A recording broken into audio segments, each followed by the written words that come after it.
আল্লাহর নবী বলেন দুনিয়ার মধ্যে যারা মসজিদের সাথে সম্পর্ক রাখে ওই কিয়ামতের ময়দান যখন কায়েম হয়ে যাবে, সূর্য যখন মাথার 1 বিঘাত উপরে থাকবে, আল্লাহর নবী বলেন বর্তমান সময়ে সূর্য 3,88,00,000 দিন উপরে, 9,30,00,000 মাইল উপরে আজকে সূর্য। সূর্যের উল্টা দিক জমিনের দিকে, আসল দিক উপরের দিকে। এরপরেও দেখবেন চৈত্র মাসে যখন কঠিন রৌদ্রের তাপ হয়, এই যে মাঠের ভিতরে যেখানে এখানে বয়ান শুনতেছেন, এই জায়গায় 1 ঘন্টা একটা লোক নিরিবিলি দাঁড়িয়ে থাকতে বড় কষ্ট হবে। মাথার ঘিলু টকবক করে ফুটবে, মাথার গাম পা পর্যন্ত পড়ে যাবে। জোরে কোন কথা ঠিক কি ঠিক না? 9,30,00,000 মাইল উপর থেকে তাপ যদি এত কঠিন হয়, আল্লাহর নবী বলেন কিয়ামতের ময়দানে আল্লাহ পাক রব্বুল আলামিন সূর্য রাখবেন মাথার 1 বিঘাত বা 1 হাত উপরে। সূর্যের আসল দিকটা জমিনের দিকে ঢেলে দেওয়া হবে। আল্লাহ তাআলা ডাকতে বলবেন, এ সূর্য, তোর ভিতরে যত তাপ আজকে সব ঢেলে দে। আল্লাহর নবী বলেন 1 মুহূর্তের মধ্যেই মানুষ পাগলের মতো ছুটাছুটি করতে থাকবে, মানুষ দৌড়াদৌড়ি করতে থাকবে। মানুষের মাথার উপরের যে ছাউনিটা আছে এক টাস করে ফেটে পড়ে যাবে। বেল যেরকম দেখবেন রৌদ্রের ভিতরে আগুনের ভিতরে দিলে কিছুক্ষণ পরে দেখবেন টাস করে ফেটে বেলটা ফেটে যায়, ওই রকম মাথার উপরের খুপড়িটা টাস করে ফেটে যাবে। আল্লাহর নবী বলেন শুধু তাই নয়, একটা উনুনের উপরে পাতিল দিয়া নিচেই যদি আগুন ধরিয়ে দেওয়া হয়, কিছুক্ষণের মধ্যে যেরকম টকবক টকবক করে ওই পানিটা ফুটতে থাকে, ওই কিয়ামতের ময়দানে মাথার ঘিলু এরকম টকবক টকবক করে ফুটবে। মানুষ সবাই নাফসি করতে থাকবে। সন্তান দৌড়াবে মায়ের কাছে, মা দৌড়াবে সন্তানের কাছে, বাবা দৌড়াবে সন্তানের কাছে, বন্ধু দৌড়াবে বন্ধুর কাছে, স্ত্রী দৌড়াবে স্বামীর কাছে, স্বামী দৌড়াবে স্ত্রীর কাছে। আল্লাহর নবী বলেন ওই কিয়ামতের ময়দানে কেউ কারোর পরিচয় দিবে না, সবাই বলবে সুকান সুকান, আর বলতে থাকবে ইয়া নাফসি ইয়া নাফসি। মা ডাক দিয়ে বলে দুনিয়াতে আমার কোনো সন্তান ছিল বলে মনে পড়ে না, দুনিয়াতে আমার কোনো সন্তান ছিল বলে আমার মনে পড়ে না। সবাই নিজে নিয়ে ব্যস্ত থাকবে, আল্লাহর দরবারে রুনাজারি করতে থাকবে। মানুষ নিজের হাত নিজে চাবায়া চাবায়া খাইতে থাকবে। আল্লাহর নবী বলেন ওই কিয়ামতের ময়দানে আল্লাহর আরশে আজিমের ছায়া ব্যতীত আর কোনো ছায়া থাকবে না। আল্লাহর নবী বলেন ওই কিয়ামতের ময়দানে আল্লাহর আরশে আজিম বসিয়ে দেওয়া হবে। ওই আরশে আজিমটা শুধু ছায়া মুক্ত হবে, ছায়া যুক্ত হবে। আল্লাহর নবী বলেন আল্লাহর আরশে আজিমের ছায়ার নিচে 7 শ্রেণীর ব্যক্তি আল্লাহর আরশে আজিমের নিচে ছায়া প্রাপ্ত হয়ে যাবে। আল্লাহর নবী বললেন তার মধ্যে 1 শ্রেণী হবে ওয়া রাজুলুন কলবুহু মুআল্লাকুন ফিল মাসাজিদ। জোরে কান আল্লাহু আকবার। আল্লাহর নবী বলেন ওই 7 শ্রেণীর 1 শ্রেণী হবে যারা দুনিয়ার মধ্যে আল্লাহর মসজিদের সাথে সম্পর্ক রেখেছে, দুনিয়ার মধ্যে আল্লাহর মসজিদের সাথে তার মন লটকায় রেখেছে, মসজিদ থেকে দূরে সরে যায় নাই, নামাজের দিকে তার পাগল। একবার নামাজ পড়ে গেলে জোহরের নামাজ পড়েছে, কখন অপেক্ষা করত কখন জানি আসরের আজান দিবে আর আমি দৌড়ায় মসজিদে আসব। আসরের নামাজের পরে আবার চিন্তা করে কখন জানি মাগরিবের আজান দিবে, আমি দৌড়ায় মাগরিবের আজান নামাজ পড়ব। আবার চিন্তা করে কখন জানি এশার আজান দিবে, আমি আসবো এশার নামাজ পড়ব। আবার চিন্তা করে কখন জানি ফজরের আজান দিবে, রাত্রে ঠিক মতো ঘুম হয় না, বারবার ঘড়ি দেখে আর ফজরের আজানের সময় কি হয় না, আমি না আল্লাহর ঘরে যাব। জোরে জোরে কল সুবহানাল্লাহ। আল্লাহর নবী বলেন দুনিয়ার মধ্যে যারা আল্লাহর ঘর মসজিদের সাথে সম্পর্ক রাখবে ওই কিয়ামতের ময়দানে আমার আল্লাহ ডাক দিবে আয় বান্দা আয় আয় আয়, দুনিয়ার মধ্যে আমার ঘর রে তুই ভুলিস নাই, আমি আল্লাহ কিয়ামতের ময়দানে তোরে বলবো না। পরিচয় দিবেন কে? আরো জোরে বলে আমার আল্লাহ যদি আমারে পরিচয় দেয় দুনিয়ার কেউ আমারে কোনো ক্ষতি করতে পারবে না। আল্লাহর সাথে যদি সম্পর্ক থাকে তাহলে তার কোনো ভয় থাকবে না। আল্লাহর সাথে যদি সম্পর্ক থাকে দুনিয়ার মানুষ শুনো, ওই আল্লাহর সাথে যদি মহব্বত করে নিতে পারো, ওই আল্লাহর সাথে যদি সম্পর্ক তৈরি করতে পারো, দুনিয়াও কোনো চিন্তা নাই, আখিরাতেও কোনো পেরেশানি নাই। দুনিয়ার জমিনে আল্লাহ তাআলাই তার জন্য যথেষ্ট হবে, আখিরাতের জমিনে আল্লাহ পাক রব্বুল আলামিন তাকে বিনা হিসাবে আল্লাহর জান্নাত দিয়া দিবে। সাহাবা ইকরাম প্রশ্ন করলেন, ইয়া রাসূলুল্লাহ, ইয়া হাবিবাল্লাহ, কিয়ামতের ময়দান আল্লাহ পাক রব্বুল আলামিন কেমনে চিনবে? এই লোকটা মসজিদের সাথে সম্পর্ক রাখতো, নামাজ পড়তো, ইবাদত করত। আল্লাহ পাক রব্বুল আলামিন সাথে সাথে আয়াত নাজিল করে দিলেন, সীমাহুম ফি ওজুহিহিম মিন আসারিস সুজুদ।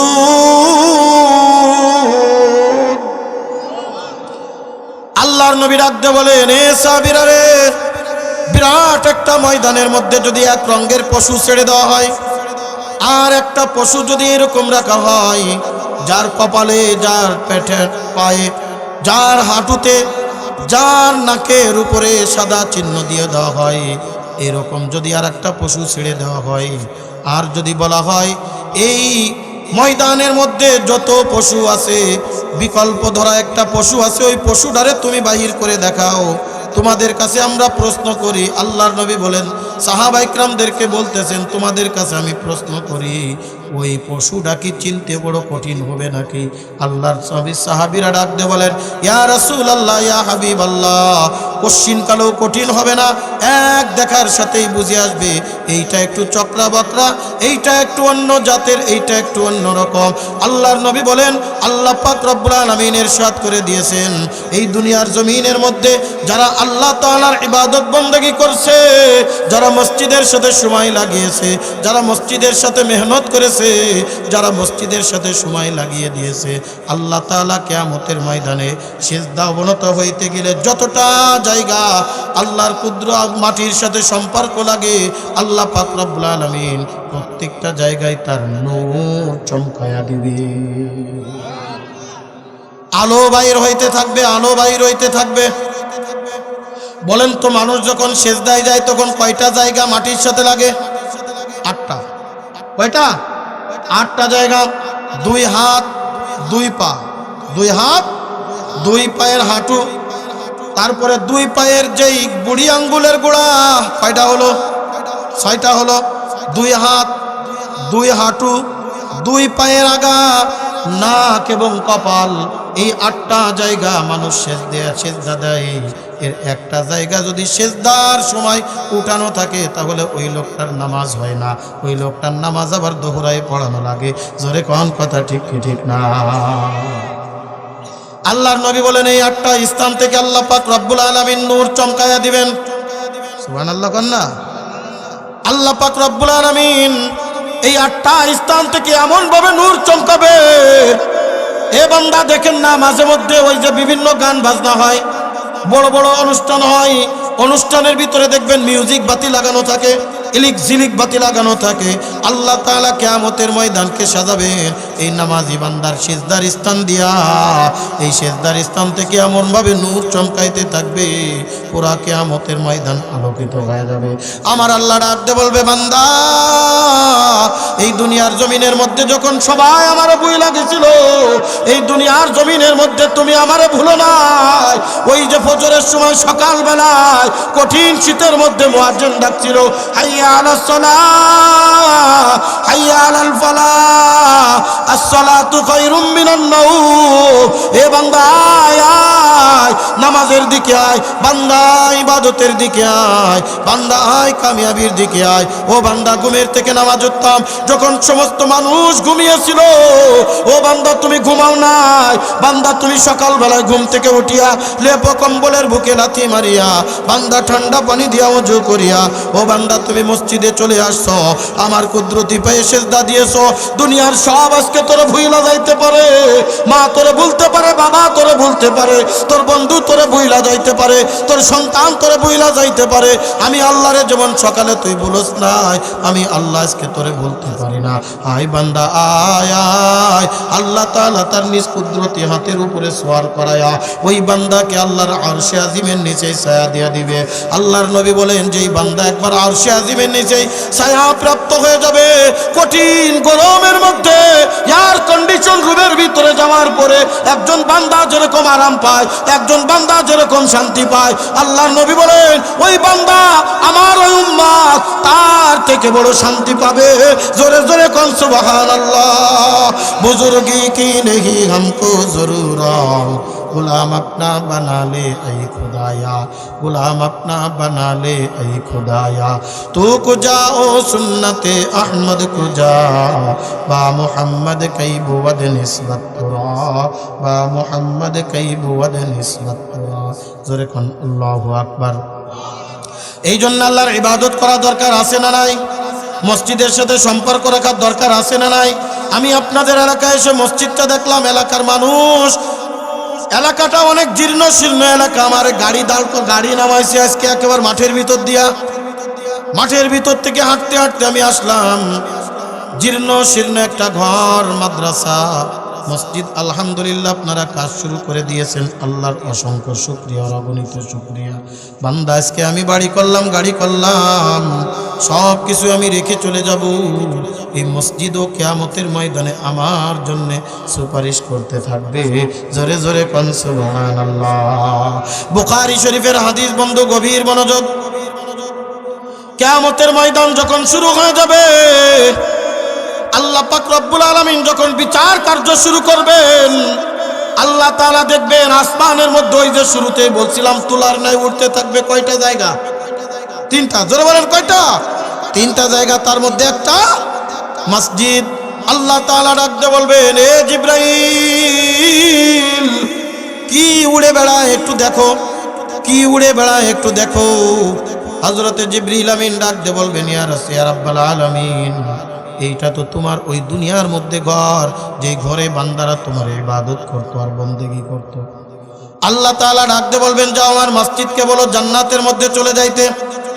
তার যে জান্নাত পছন্দ হয় ওই জান্নাতের ভিতরে গিয়ে স্থান গেড়ে নেওয়ার জন্য জিবরাইল আলাইহিস সালাম ডাকতে বলবে, মসজিদগুলো যাও জান্নাতের মধ্যে চলে যাও।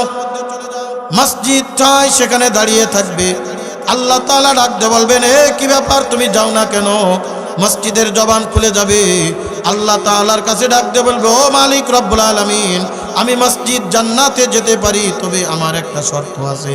আমি এইভাবে জান্নাতে যাব না, আমার জান্নাতে যাওয়ার জন্য আপনার দরবারে একটা আবদার আছে। জোরে জোরে কোন সুবহানাল্লাহ। আল্লাহ তাআলা ডাকতে বলবেন, বান্দা এ মসজিদ কি আবদার বলো। মসজিদ আল্লাহর দরবারে আবদার করবে, আল্লাহ আমি দুনিয়াতে তো এরকম ছিলাম না, খালি ছিলাম না। এই দুনিয়ার জমিনে আমার এমনিতেই বানায় রাখে নাই। এই দুনিয়ার জমিনে যারা বানিয়েছিল ইবাদতের জন্য বানিয়েছিল, এই মসজিদের মধ্যে উপস্থিত হয়ে তারা ইবাদত করেছে, বন্দেগী করেছে, আপনার কুদরতি পায়ে সেজদা করেছে। ও রব্বুল আলামিন, ওই সমস্ত ব্যক্তিবর্গ কোথায় যারা আমার মসজিদকে আবাদ করেছে?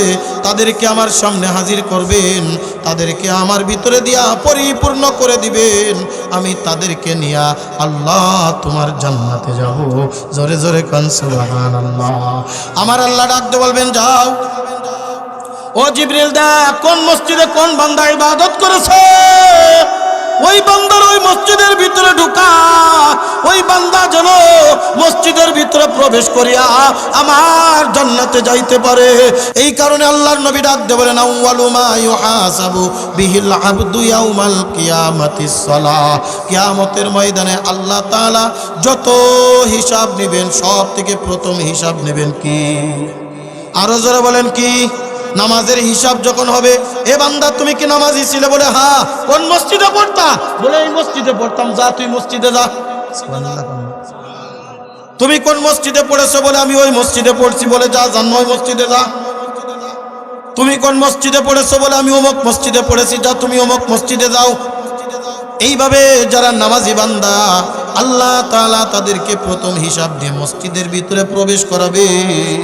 এইবার আল্লাহ ডাক দিয়ে বলবে, মসজিদ যা যা, দুনিয়ায় যেরকম লোকে লোকারণ্য থাইকা তোর মসজিদের ভিতরে সেজদা বনত হইতো, আজকে তোরে পরিপূর্ণ করে দিলাম, যা আমার বান্দারে নিয়ে তুই মসজিদে চলিয়া যা।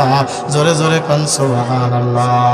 এই কারণে আল্লাহ পাক রব্বুল আলামিন কুরআনুল কারীমের ভিতরে আমি খুতবার ভিতরে যে আয়াত তেলাওয়াত করেছি, আয়াতের একটা অংশ তেলাওয়াত করেছি, আল্লাহ পাক রব্বুল আলামিন যত ইবাদত রেখেছেন, যত বندگی রেখেছেন, সব থেকে বড় ইবাদত হিসেবে আল্লাহ তাআলা নামাজ ঘোষণা করেছেন। সব থেকে বড় ইবাদতের নাম কি? সব থেকে বড় জিকিরের নাম কি? নামাজ। সব থেকে বড় আল্লাহর নৈকট্য প্রাপ্ত হওয়ার জন্য ইবাদতের নাম হলো নামাজ। আল্লাহ পাক রব্বুল আলামিন ডাক দিয়ে বলেন, ইন্নাস সালাতা তানহা আনিল ফাহশাই ওয়াল মুনকার ওয়ালা যিকরুল্লাহি আকবার। জোরে কান আল্লাহু আকবার। আল্লাহ পাক রব্বুল আলামিন ডাক দিয়ে বলে, বান্দা তুমি যখন নামাজি হয়ে যাবা, আমি আল্লাহ তোমার থেকে আস্তে আস্তে সব খারাপ কাজ দূর করে দিব। আর মনে রাখো, এই দুনিয়ার মধ্যে যত জিকির আছে, যত ইবাদত আছে, সব থেকে বড় জিকির আর ইবাদতের নাম হলো নামাজ। এই জন্য নামাজের ধারে কাছে আসার দরকার আছে না নাই? নামাজি বান্দা হওয়ার দরকার আছে না নাই? বান্দা গভীর মনোযোগ, আমি একেবারে সংক্ষিপ্ত করে বলছি, আর মাত্র কয়েকটা মিনিটের মধ্যে আমার আলোচনা রীতি টানবো ইনশাআল্লাহ। কষ্ট হচ্ছে আপনাদের? এ কলিজার টুকরা বাজান, ময়মনসিংহের মুসলমান, আমি তো দেখেছি ময়মনসিংহের মানুষ সারা রাত মাহফিল শোনে, আছে না? এমন অনেক প্রোগ্রামের রাত 2টার সময় গিয়ে দিয়েছে হাজার হাজার মানুষ। এই যে আপনাদের পাশে একটা বইলর নামক এলাকা আছে, এ পাশে মনে হয় না? বইলর এলাকায় 3 দিন ব্যাপী তাফসির মাহফিল হয়, 93 দিন সারা রাত ব্যাপী হয়। সারা রাত ব্যাপী দেখি হাজার হাজার মানুষ। কলিজার টুকরা বাজান রে, এই নামাজি বান্দা যখন কিয়ামতের ময়দানে আল্লাহর দরবারে দাঁড়াবে, আল্লাহ তাআলা দেখার সাথে সাথে বলবে, বান্দা আমি দেখতে পাচ্ছি তোর কপালের ভিতরে আমার নূর দেখা যায়, দেখা যায় কপালের ভিতরে আমার চেহারা। ও তুই যে বান্দা, তুই আমার কুদরতি পেয়ে সেজদা করেছিলি, আয় বান্দা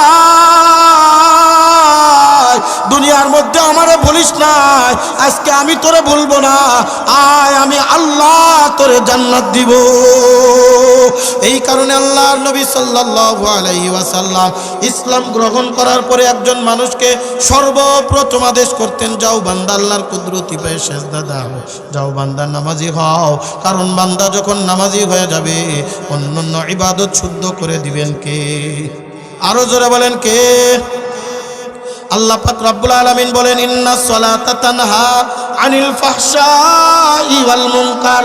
বান্দা যখন নামাজি হয়, তার সব আমল আস্তে আস্তে শুদ্ধ হয়ে যায়। এই কারণে একজন বান্দাকে যখন নামাজের জন্য নিয়ে যাবেন, মসজিদে প্রবেশ করিয়ে দিবেন, বাদ বাকি সব হেদায়েত দিয়ে দিবেন কে? এ কলিজার টুকরা বাজান, আজকে এই মসজিদের উদ্যোগে মাহফিল, এই মসজিদে বলবেন না, দুনিয়ার সব থেকে উত্তম জায়গা হলো আল্লাহর ঘর মসজিদ। দুনিয়ার সব থেকে ভালো জায়গা আল্লাহর ঘর মসজিদ। বান্দা যখন মসজিদের সাথে সম্পর্ক রাখবে, আল্লাহর সাথে মহব্বত হয়ে যাবে, আল্লাহর সাথে গুড কানেকশন হয়ে যাবে। বান্দা যখন নামাজের মাধ্যমে আল্লাহর কাছে কিছু চাবে, আল্লাহ তাআলা সাথে সাথে ওই বান্দাকে ওই জিনিসটাই দান করে দিবে। দিয়ার মালিককে আরো জোরে কোন? আল্লাহ পাক রব্বুল আলামিন বলে, বান্দা তোমার বিপদ হয়ে গেছে, বান্দা তুমি অসুস্থ আছো, বান্দা তুমি বিপদের মধ্যে পড়ে গেছো, এ বান্দা নো টেনশন, চিন্তার কোনো কারণ নাই, আমি আল্লাহর কাছে চাও। আমরা যদি প্রশ্ন করি, হুজুর কেমন করে আল্লাহর কাছে চাবো, কিভাবে চাইলে আল্লাহ তাআলা দিবেন? আল্লাহ পাক রব্বুল আলামিন সূরাতুল বাকারার মধ্যে বলেন, ইয়া আইয়ুহাল্লাযীনা আমানুস্তাঈনু বিস-সাবরি ওয়াস-সালাহ ইন্নাল্লাহা মা'আস সাবিরিন। আসলে টান দেওয়া যাচ্ছে না, টান দিতে গেলেই গলার ভিতরে নিয়ে চলে যাচ্ছে। কষ্ট হচ্ছে মনে আপনাদের না?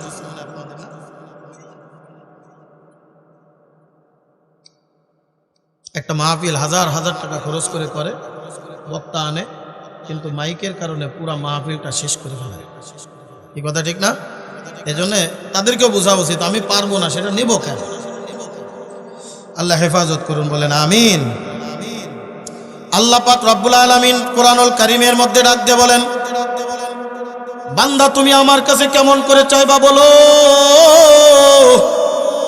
আল্লাহ তাআলা বলেন, এ বান্দা তুমি যদি দুই ভাবে আমার কাছে চাইতে পারো, দুইটা ভাবে আমার কাছে যদি প্রশ্ন করো, সওয়াল করো, আমার কাছে যদি চাও, তুমি যা চাইবা আমি আল্লাহ তাআলা সব কিছু দান করে দিব।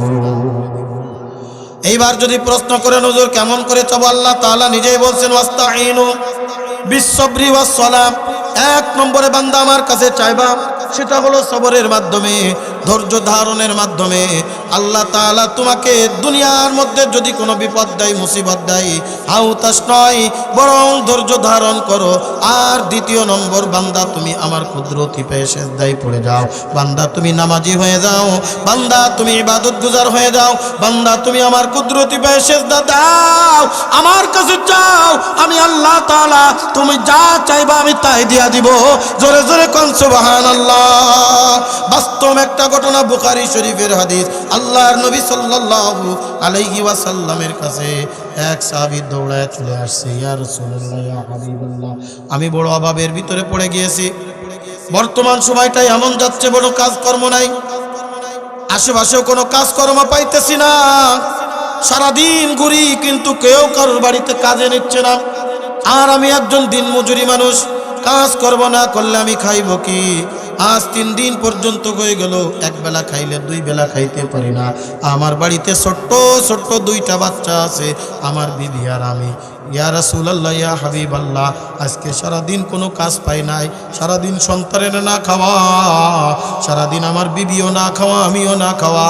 হুজুর আমার জন্য একটু দোয়া কইরেন, হয় আমারে কিছু সহযোগিতা করেন, নতুবা আল্লাহ তাআলা আমার উত্তম রিজিক কিভাবে দিবে তার একটা আমল আমারে শিখায়া দেয়। নবী ডাক দিয়ে বলেন, আসলে বর্তমান পরিস্থিতি যেহেতু সবারই খারাপ, আমার ঘরেও তেমন একটা দেওয়ার মতো কোনো কিছুই নাই। এ সাহাবী, তবে একটা আমল শিখায় দিতে পারি, যে আমল যদি তুমি করতে পারো, আল্লাহর কাছে যদি চাওয়ার মতো চাইতে পারো, আল্লাহ পাক রব্বুল আলামিন যা চাইবা তাই দিবে। আমার কাছে নয়, চাইবা কার কাছে? আরো জোরে কন্যা, কার কাছে? দেনেওয়ালার মালিককে, করনেওয়ালার মালিককে। আল্লাহ যদি দেয়, ওই যে গ্রাম্য একটা প্রবাদ কথা আছে, আল্লাহ যদি দেয় সাপ্পড় কইরা দেয়। জোরে জোরে কোন কথা ঠিক কি ঠিক না? এইবার ওই সাহাবী ডাক দিয়ে বলে, কি আমল করব বলেন? বলে, অন্য কোনো আমল না, সুন্দর করে ওযু করো, আল্লাহর নিকটে 2 রাকাত নামাজ আদায় করো, আল্লাহর কুদরতি পায়ে সিজদা দাও, আর আল্লাহর কাছে চাও। দেওয়ার মালিক ধরে বলেন কে? আল্লাহ তাআলা যত জায়গায় নামাজের কথা বলেছেন, প্রত্যেকটা জায়গায় রিজিকের কথা বলেছেন। সুবহানাল্লাহ। যতটা জায়গায় বলেছেন নামাজ কায়েম করো, সব জায়গায় বলেছেন আল্লাহ তাআলা তোমাদেরকে উত্তম রিজিক দেব। অর্থাৎ নামাজের সাথে রিজিকের একটা ওতপ্রোতভাবে সম্পৃক্ত।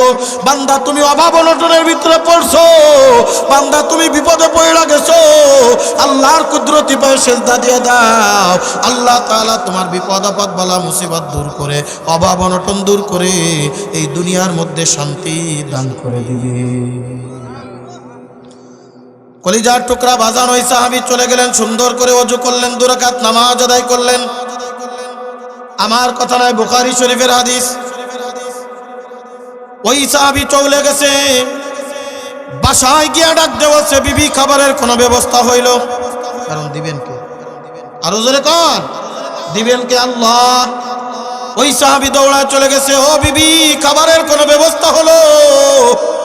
বিবি ডাক দিয়ে বলে, স্বামী গো, এই পরিবারের মধ্যে আপনি একজন কর্মক্ষমতা মানুষ, আপনি তো কাজকর্ম করেন, আপনি তো খাবার নিয়ে আসেন, আপনি তো অন্ন যোগানদাতা, আল্লাহর রহমতে আপনি সব কিছু করেন, আপনি আনেন নাই কেমনে হবে?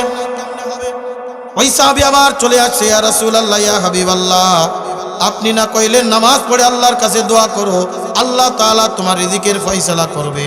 নামাজ পড়লাম, দোয়া করলাম, আল্লাহ তো কোনো রিজিকের ব্যবস্থা করে দিল না। আল্লাহর নবী ডাকতে বলেন, সাহাবীরে যাও তুমি নামাজ পড়ো, যেমন করে আমাকে নামাজ পড়তে দেখছো, সাল্লু কামা রাআইতুমুনি উসাল্লি, আমাকে যেরকম নামাজ পড়তে দেখেছো এরকম তুমি নামাজ আদায় করো।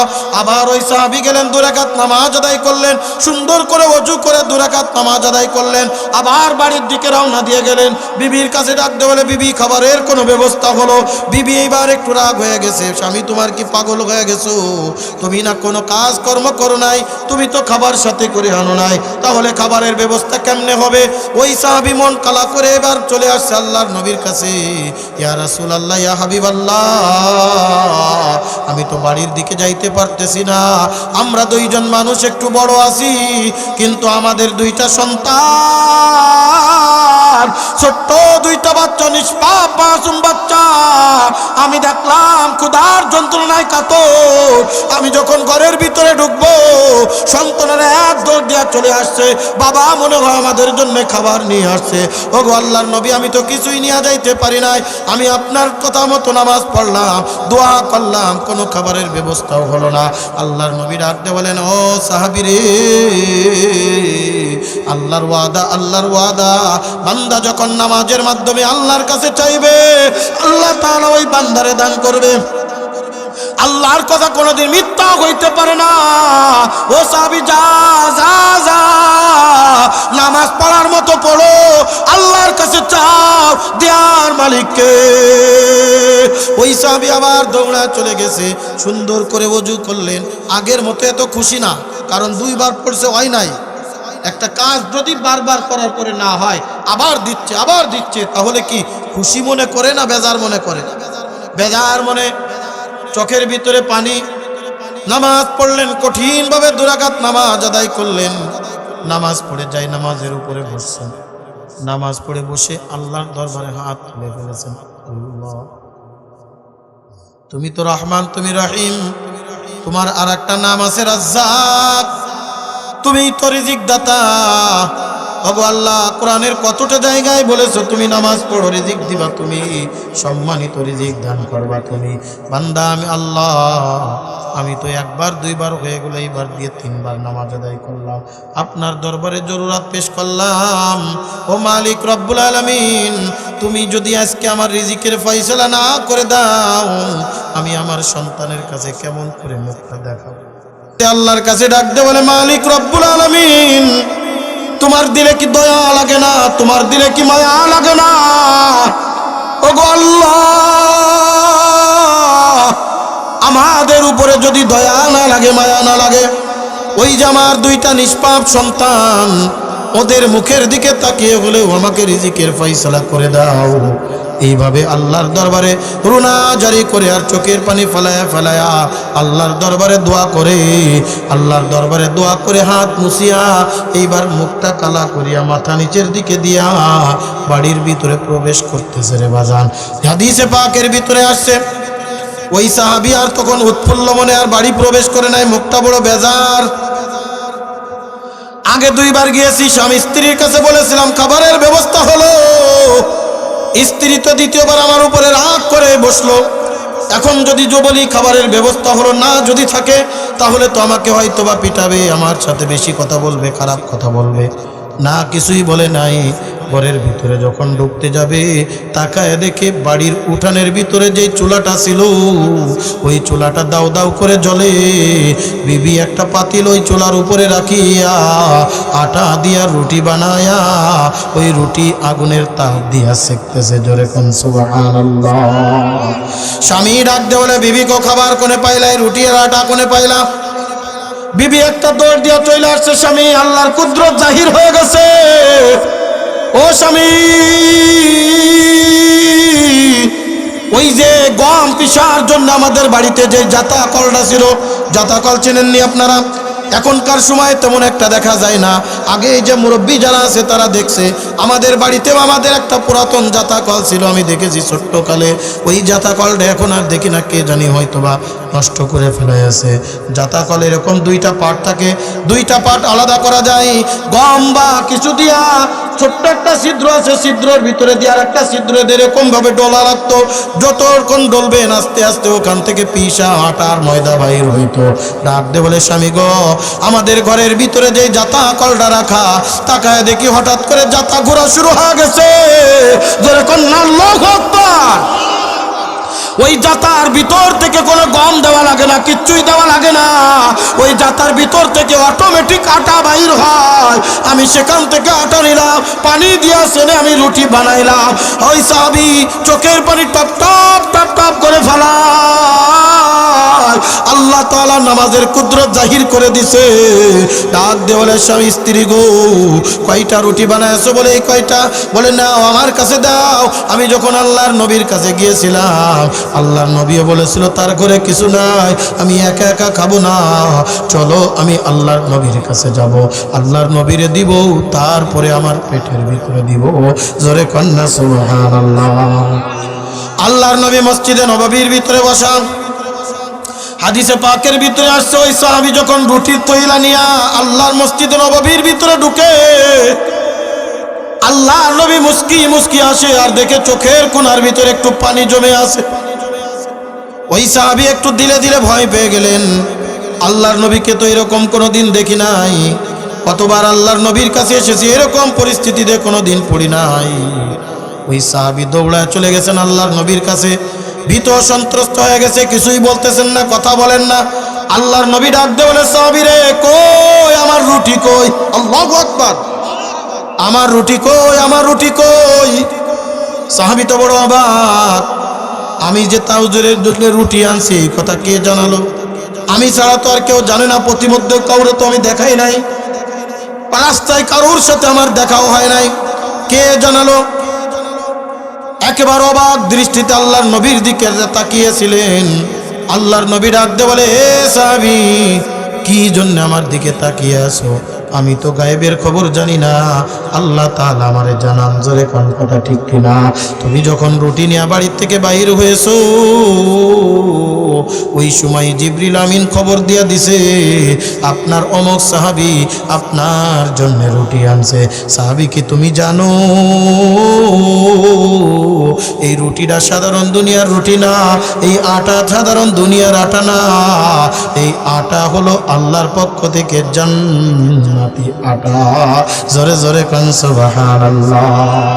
এ বান্দা, তোমার নামাজের ভিতরে আল্লাহ তাআলা এত পছন্দ করেছে, এত মহব্বত করেছে, এত ভালোবেসেছে, তোমার নামাজের এত একগ্রতা, আল্লাহর এত পছন্দ হয়েছে, আল্লাহ তাআলা জান্নাত থেকে আটা দিয়া দিছে তোমাকে। এজন্য নামাজ পড়লে খুশি হন কে? মসজিদের সাথে সম্পর্ক রাখলে খুশি হন কে? এক।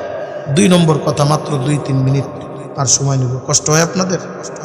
3 মিনিট, 12টা বাজতে 3 মিনিট আছে, 3 মিনিটের মধ্যে শেষ করব। দ্বিতীয় নম্বর যে কথাটা বলেছিলাম, লম্বা চওড়া নাই, দ্বিতীয় নম্বর যেটা যুব সমাজের উদ্যোগে মাহফিল, কথা ঠিক না?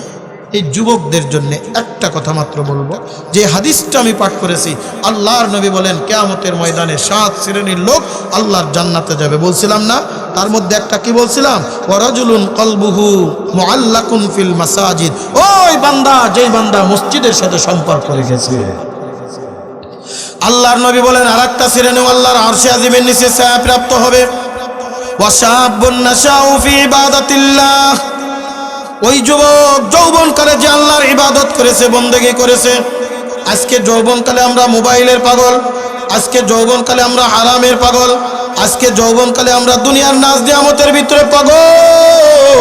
এ কলিজার টুকরা যুবক, আল্লাহর নবী বলেন না না না, যৌবনকালে যারা আল্লাহর ইবাদতে মশগুল থাকে, যৌবনকালে যারা মসজিদের সাথে সম্পর্ক রাখে, আল্লাহর নবী বলেন কিয়ামতের ময়দানে আল্লাহ তাআলা তাদেরকেও আল্লাহর জান্নাত দিবে এবং আরশে আজিমের নিচেই ছায়া দান করে দিবে।